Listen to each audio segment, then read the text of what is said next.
Yeah. Yes. So we were previously talking about how there's still, the sports habit of South Asia is really hard to kick. And you've been covering India and South Asia for decades now. And although I think I know what answer to this question you might give, I just want to ask you what your favorite era of cricket is out of time that you could. Out of the many, I mean, as a fan, the 1980s were great because Right. we won the World Cup in 1983, Yeah. and then we won another one in Australia, the World Championship of Cricket in 1985, and then we went on a series in England, 2-0, a Test series, and it was a time of Kapil Dev and Gavaskar, and it was a good time. Professionally, I'd say the early 2000s because that's where I traveled the most and I knew most of the players and I traveled with the Indian team a lot. And I Yeah. enjoyed that because you had different equations with them. And it was a time that the team was changing, they were getting better at playing overseas. And you had all this, it was this real one good sort of Jamgat gang that you all of you used to travel and gossip and no, we were not buddies, we didn't live out of each other's pockets, but it was a good sort of a healthy respect you had. There were five. We fought as well and argued as well, but it was a good time. It was a good time. I mean, what's been incredible now has been in the last say 10 years is watching India win in Australia twice, and then the Right. tenth Yeah. they had in England in the summer last year was also fabulous. So I enjoy all of it, but in different parts. I'm happy I don't have to be a journalist, as in going and covering games now. I'm really happy I don't have to do it and I can watch it from a distance. But I still get a good kick of watching a great Indian performance, test matches, one day. I mean, we all remember the 2024 final Yeah. and Surya Kumar's mad catch and all the rest of it that was there. So yeah, Yeah. I still love watching the game, even though it's on television.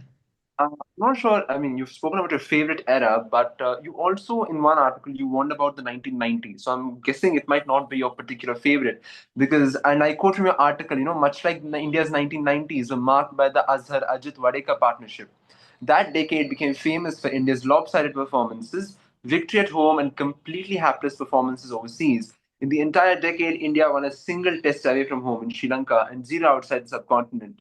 So what about this decade? I mean, beyond the fixing controversies and etc., did not really. I mean, when you look at this decade, for example, now when you look at it, these other the victories where they had made those supposedly turning wickets and order, we didn't win matches in 2 days and two and a bit. It took us a long time. Yeah, I'm looking at it now, I say they really had to fight to win those matches. And it was, I mean, imagine Tendulkar, it was the advent of this was Tendulkar's high Yeah. point at that time. High point because he's just broken through. We've just had liberalization. We become a sort of a supposedly think we've become modern country. And so it was a lovely time. It was a lively time. I didn't cover too much international cricket then. I was doing a lot of domestic cricket. I was going to Ranji Trophy matches and getting to meet people and understand what that whole business was about. So it was a good decade for me.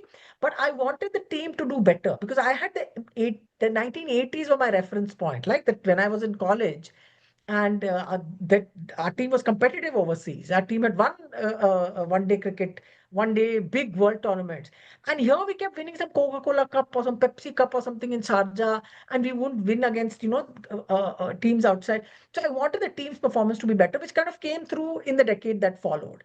And Yes. match fixing, of course, was the end of everything, according to us, and according to me at that time. But if you look back at that, we played on wickets that I don't know whether the wicket preparation at that time was not like it was say from post the 2012s to now that you have matches lasting under prepared wickets, uh, underwatered pitches. It's that kind of crazy thing that you will win matches in 2 and 3 days. I mean, it takes a lot of effort and skill to do it. I'm not saying it doesn't, but it just seems a bit too forced. I was just saying, like, so when you go back and look at those Azhar and Wadekar performances, they didn't win it in like 2 days. The ball is turning square from the first ball. Hmm. That was not the kind of you need to look back and say, shit, it was not that, it wasn't this nuts. And we've lost matches. India's lost matches in those 2, 3 days. We have lost to New Zealand in no time at all. I saw them getting all out for 46 in Yeah. Chinnaswamy Stadium to our complete horror. Yeah, yeah. Not to spinners, but yeah. Yeah. And you spoke about how we transitioned to the 2000s, right? And 2000s is really like the high point. Or maybe because I grew up then and I came Yeah. of consciousness then. I grew up listening about the Sachin, VVS, Ganguly, Dravid quartet, and then there was that great Dhoni era, and then the Virat Kohli, Rohit Sharma duo. So how do you see those like? Maybe it's a bit an overstatement to divide epics by players, but it's sort of we are a star worshipping culture, so it becomes a lot more easier for people to read. I don't think we should be apologetic about star worshipping in that sense, right? Right? I Yeah. mean, Indians are quite tough on themselves that there is no perfect way to watch cricket. There is no ideal way. You can watch it Yeah. anyway. You can watch it like an English person sitting and reading his newspaper Yeah. through the whole this thing and clapping politely, or you can watch it like a crazy person jumping in the stands and nuts. It's the game is for everyone Yeah. and for all ages. Let's not sort of give it a particular sort of description as to how you should be. I Yeah. mean, one of my friends in cricket, when I was saying that, everyone says, oh, Indians only want to watch fours and sixes. I mean, and they only want to see themselves dance. And I said, so what's wrong with that? Yeah. It's their choice.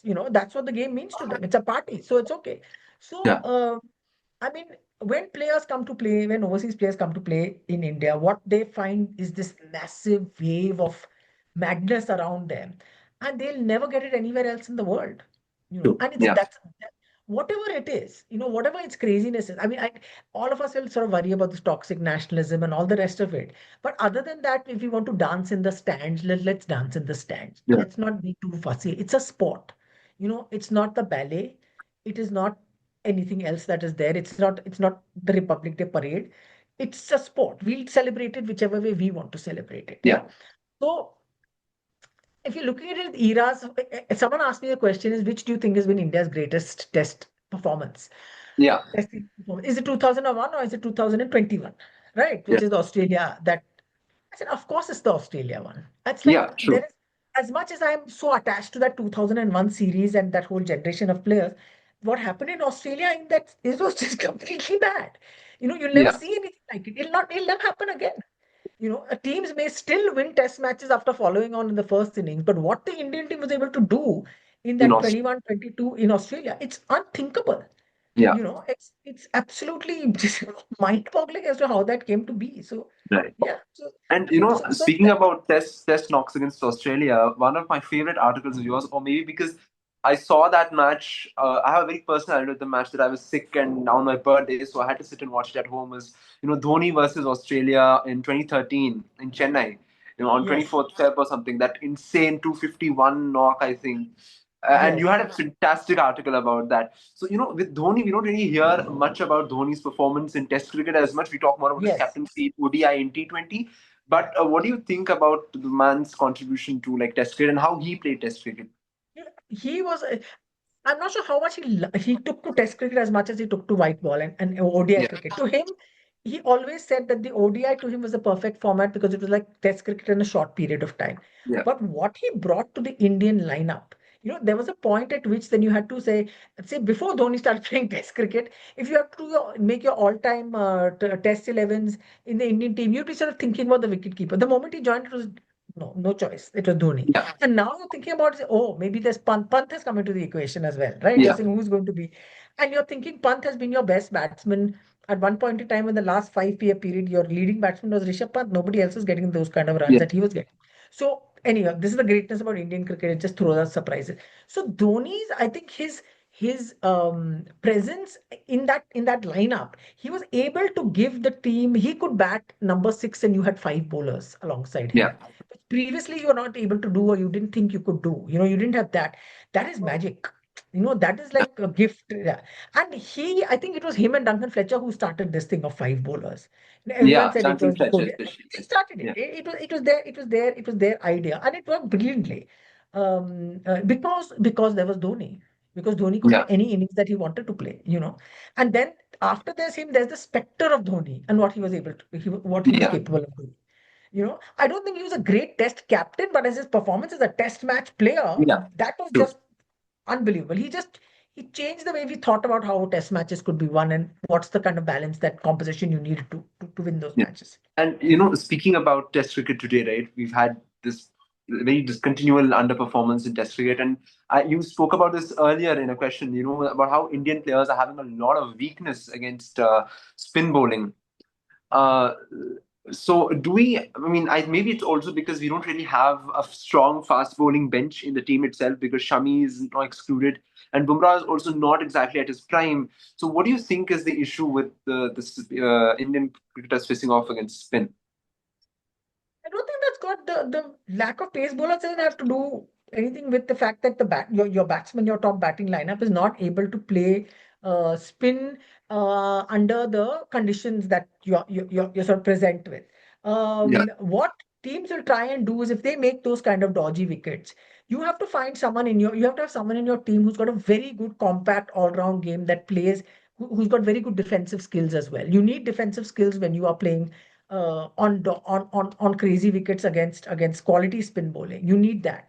And if your players of the time that are coming through that really don't have those, we are not picking the players also who may come through the first class system, through the domestic system, who have those skills slightly better and more solid and more robust than your current test match batters that are there.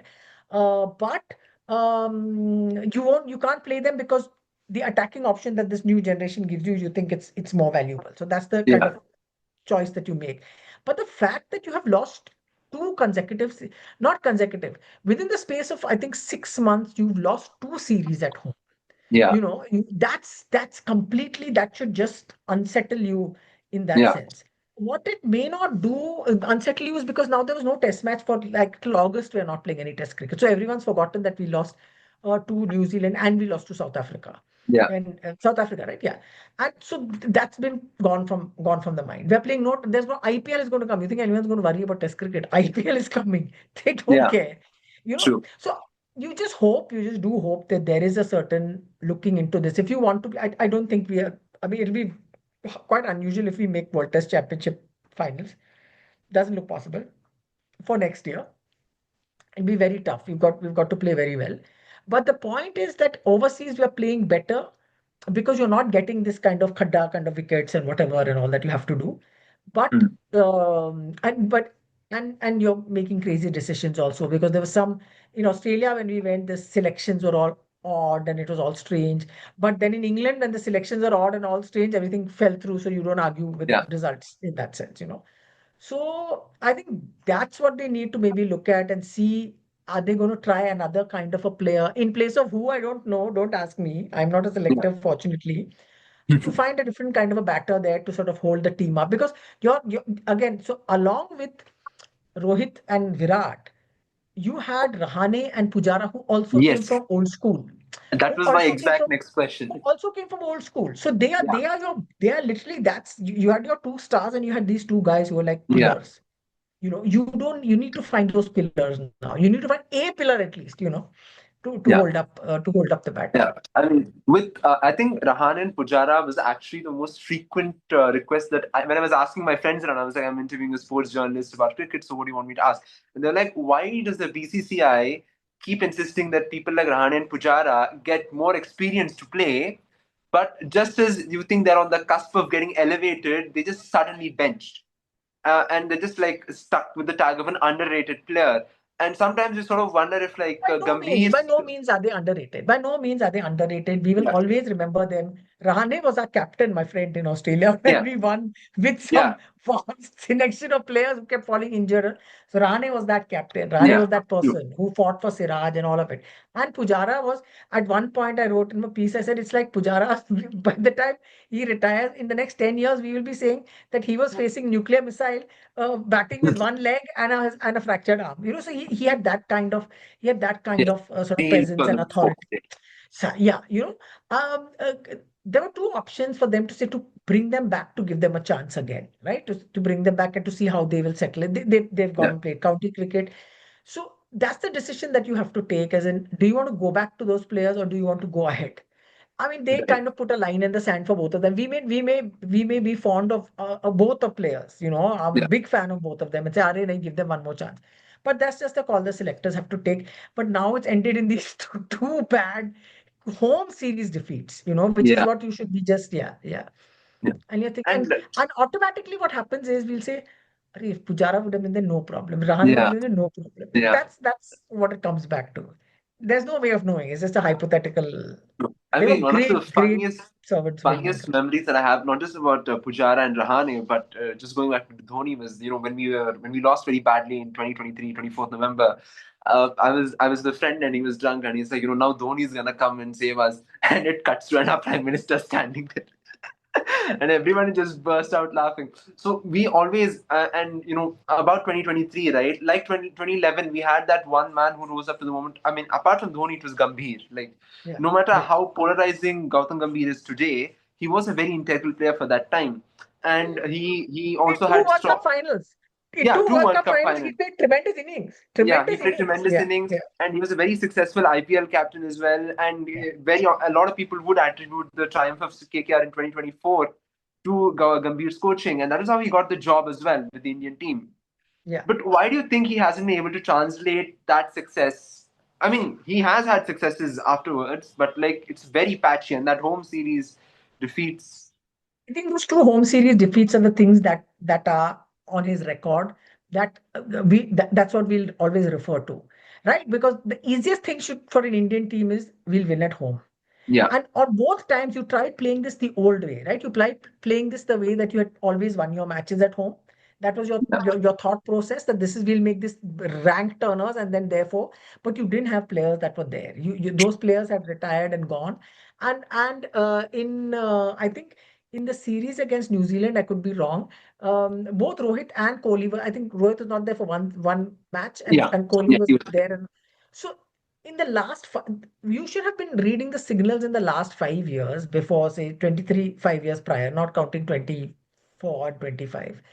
Um, Not 23, sorry, 24, not counting 25, just before 24, from 24 to the last 5 years before that, 2019, kind of Yeah, this. Your best player was your best batter was Rishabh Pant. You should have been paying attention to that far more closely than you did, yeah, and seeing that how that can change. Yeah, Shubman Gill had a great performance in England. He came through 700 runs and then he got injured in the series that followed.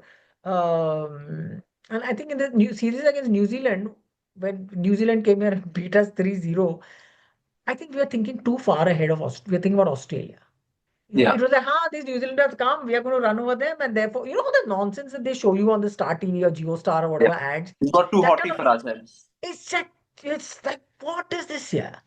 You Yeah. know, bakwas broadcasting. Not That's not the reason why we played rubbish, but it seemed that, I Complacency mean, to an extent.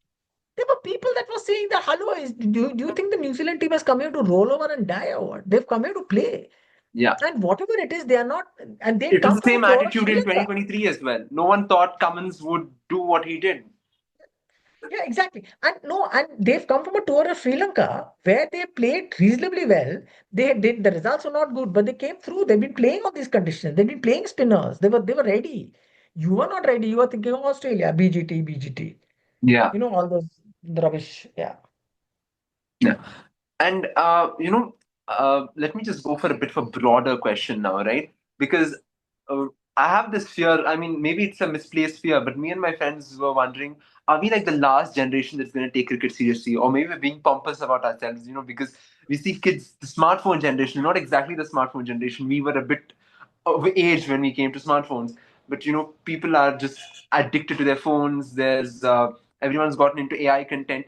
The love for the sport, the spark for it, I'm not sure if it will last as much with people coming, or maybe it won't last as much with boys as it will girls. Because especially with the women's World Cup, one of the Speak most about the touching boys. moments. You can speak about the boys. No, Then, where I was going with the Women's uh, World Cup is, when Jemima Rodriguez, after that semi-final knock of her, she came and she poured out her emotions that way. That level of honesty, that level of intimacy, I don't think a male cricketer would be allowed to have at a time when like you're constantly PR stubbed and managed, and they wouldn't want you to put yourself out there that well. Or even with the whole whatever happened with Smriti Mandana's personal life, and after that, there's certain yeah. sense of relatability. You can feel to them in a way that we maybe the men's cricket team feels too distant and cloistered off. So, what do you think? I mean, it's a forecasting question. It's too harsh, maybe, but yeah, There'll always be, okay, I'm just saying this from the point of view of being an old person. There will always be space and interest and time for cricket in India because of the many things it means to many people. Yeah. Yeah. You always, so we are not just a country that is living in cities or whatever. We are in big metros. We are living in smaller cities, in smaller Yes. towns, in villages, from where kids are watching. They want to play at some level. They're striving. There's a livelihood factor that's involved in it. So they will keep pushing through to be better. The kids that don't want to push through, that they would never have made it anyway. Yeah. The kids that want to watch, be on their phone the whole time, they're never going to play cricket anyway. They're never going to be in it anyway. There's a class thing as well also, so Yes. this great urban English speaking class, cricket may not be the sport that they take to. They may spend their time watching European football or whatever it is, playing football with their buddies and so on. But there is an India out there that is bursting with its love for cricket. So this app Crick Heroes, which I talk about a lot because Yeah. it it covers amateur cricket. If you go there and see the number of matches that are taking place at any given point in time in India, all over the country, it is mad. Those numbers are crazy. So Right. that is not going to stop. And now with the women's game coming through, those numbers will only increase. Yeah. The second question, what you're saying about authenticity and the relatability of the women's team, that's a comment that has been made by many people, that Yeah. it felt real, it felt authentic, it looked more genuine. And what's also happened about cricket is the social mediaification of everything. So Yes. the women is also socially, it's also mediated heavily through social media for sure. But the social mediaification of everything is that it's almost like everything is just a reel. So there's nothing that Yeah. feels uh, that it was meant to be. No, what Authentic. am I saying? Yeah, yeah. So you're looking for, people are looking for that. I mean, I watch cricket with a certain distance I can watch until it goes absolutely crazy, and then I jump out of my seat and start shouting. But Right. it takes something to do that. But the people respond to what they respond to, right? So the women's team, people have responded to it. There used to be contempt for women playing cricket, like Yeah. Mr. Srinivasan's time, like you quoted it. Contempt in very respectable and very forward-thinking offices that I have worked in. I've heard contempt expressed for women's cricket, and not women's sport, women's cricket particularly. So to see that having changed is just wonderful. Yeah. Um, to see women's cricket. So there is another sort of upsurge of passion and interest and all the rest of it. I mean, the most excellent usually rubbish ads come out of Indian television around Yeah. cricket. Rubbish, meaning absolutely kachra. But the great WPL ad that they had the first year, I think it says, she goes up to that girl and says, "Ye ladki tera naam kya?" And then that Huh. ad follows and she says, "Batati hu." And then that girl goes and that's just a brilliant ad. That's just Yeah. so good. And even the one that they did this time of the 2020 World Cup, where Shafali Verma says, "Hamare chore hamari choriya se kam thodi hai." Yeah. Dangal I thought line that was reference. just Yeah. so brilliantly done. So you've Yeah. got this other element that has also come in there. And maybe, I mean, so we moved on from tattoos and beards to the women, and the Right. coolness of the women in that sense. So it's just a phase, and I think there'll always be interest in cricket. I just hope that things improve for the spectator and the fan at our cricket grounds. That our ticketing is done better. That people Yeah. can actually be a part of the game rather than having to be. I mean, I hope we'll remember the 11 people. I hope we'll never forget the 11 people who died in Bangalore during the Yeah. Yeah. RCB post RCB's win. Uh, Yeah. okay. Yeah. Yeah. So, I mean, my final questions, if I may put them, are you've also covered football at various capacities over a period of time. And even with cricket today, there does seem to be a certain element of serendipity when it comes to like discovering those incredible talents. Do you think we have that proper grassroots ecosystem that like can pick up players, or do we still rely on that? And why exactly has football or any other sport? I mean, for all the criticism we have for the BCCI, they've clearly done a better job with cricket than many other boards have done with their respective sports. The ISL, for example, was a massive. I mean, I don't want to put it this bluntly, but it was not a success as people had expected it. So, what do you think other sports can pick up from cricket and the BCCI to like make their presence felt in India? I think what's happened to Indian football is a disgrace. Yeah, It's a complete, uh, it completely exposes the quality of the governance that is at the top of the game. yeah, Not just the current one, over the last how many ever years, whoever handed over all rights of football to the company that was called ISDL. And you're seeing the consequences of it now. And Yeah. football's history in India is rich and varied and wonderful. And we were at Yeah. one point in time along with the top Asian teams of the world. What the governors of the sport, every sport need to do is give athletes at whatever level they are, the state level, the district level, at the national level, enough game time. Have Yeah. enough events for them to be playing. Have enough things for them to be taking part in. If there are leagues that exist in football, nurture those leagues and encourage them. Don't get into these pointless, rubbish kind of TV obsessed things that are there. You have strengths, play to those strengths. There Yeah. are pockets. There's an incredible book written about Indian football called Sacred Grounds Travels Through People's Football in India by Sandeep Menon. It should be read by everyone who's is a fan of Indian sport to find out how rich that history is and how it has Yeah. been trampled upon.